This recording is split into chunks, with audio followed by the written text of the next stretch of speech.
आरशात पाहताना चेहऱ्यावर अचानक दिसणारे काळे डाग, वांग किंवा ब्लॅक स्पॉट तुम्हालाही त्रास देत आहेत का? महागडी क्रीम्स वापरूनही फरक पडत नाहीये?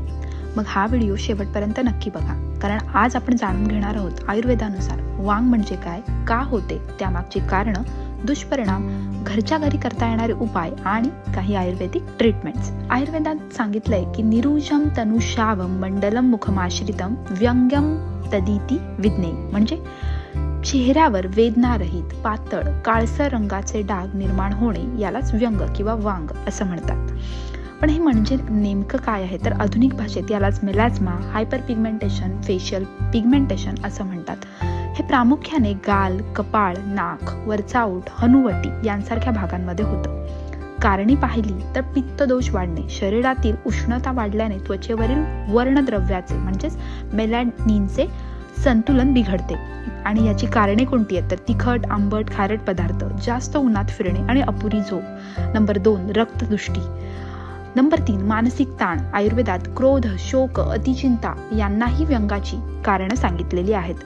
नंबर 4 हार्मोनल बदल, गर्भधारणा, प्रसूतीनंतर, मेनोपॉज आणि काही हार्मोनल औषधं यांमध्ये सुद्धा व्यंग तयार होतात. आणि सूर्यप्रकाश, UV रेजमुळे मेलॅनिन जास्त प्रमाणात तयार होतं, यामुळे सुद्धा व्यंग निर्माण होतं. चुकीची सौंदर्य प्रसाधने, केमिकल क्रीम्स, स्टिरॉइड्स आणि नकली कॉस्मेटिक्स. वांगाचे परिणाम कुठले आहेत? चेहऱ्यावरचे सौंदर्य कमी होणे, आत्मविश्वास कमी होणे, अनेक जण मानसिक ताण अनुभवतात, त्वचा निस्तेज दिसते आणि डाग वाढत राहतात. कोणामध्ये वांग जास्त होण्याची शक्यता असते, महिलांमध्ये अधिक, गर्भवती महिलांमध्ये, जास्त वेळ उन्हात काम करणारे, ज्यांच्या कुटुंबातच ही समस्या आहे अशा लोकांमध्ये, पित्त प्रकृतीच्या व्यक्तींमध्ये आणि वारंवार सौंदर्य प्रसाधने म्हणजे मेकअप प्रोडक्ट्स किंवा कॉस्मेटिक प्रोडक्ट्स वापरणाऱ्यांमध्ये वांग मोस्टली दिसतात.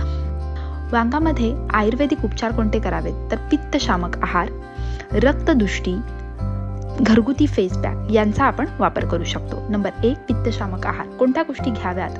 आवळा, धणे, कोथिंबीर, नारळ पाणी, तूप, मूग, दुधी भोपळा यांसारख्या गोष्टींचा आहारात समावेश करावा. तिखट, फास्ट फूड, कोल्ड ड्रिंक आणि जंक फूड या गोष्टी टाळल्या गेल्या पाहिजेत. रक्तदृष्टी.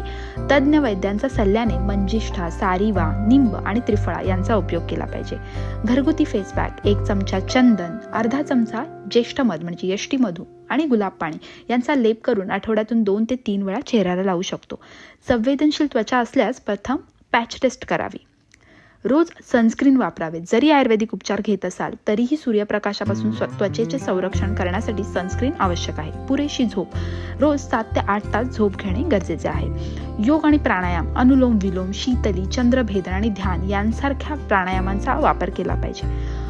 जर अनेक दिवस किंवा अनेक वर्षांपासून वांग असेल, वारंवार वाढत असेल, संपूर्ण चेहऱ्यावर पसरत असेल, तर तज्ज्ञ आयुर्वेदिक वैद्यांच्या मार्गदर्शनाखाली विरेचन, रक्तमोक्षण, औषधी लेप आणि अंतर्गत औषधे यांचा वापर करावा. रुग्णाची प्रकृती आणि आजारानुसार हे उपचार वेगवेगळे असू शकतात. बाजारात मिळणाऱ्या स्टिरॉइड्स क्रीममुळे काही दिवस डाग कमी झाल्यासारखे वाटते, पण नंतर तो अधिक संवेदनशील होऊन समस्या वाढू शकते. जर हा व्हिडिओ तुम्हाला उपयुक्त वाटला असेल तर लाईक करा, शेअर करा आणि आपल्या परिवारातील मित्रांपर्यंत जरूर पोहोचवा. आयुर्वेदावरील अशा शास्त्रशुद्ध आणि सोप्या माहितीसाठी चॅनलला सबस्क्राईब करायला विसरू नका. धन्यवाद.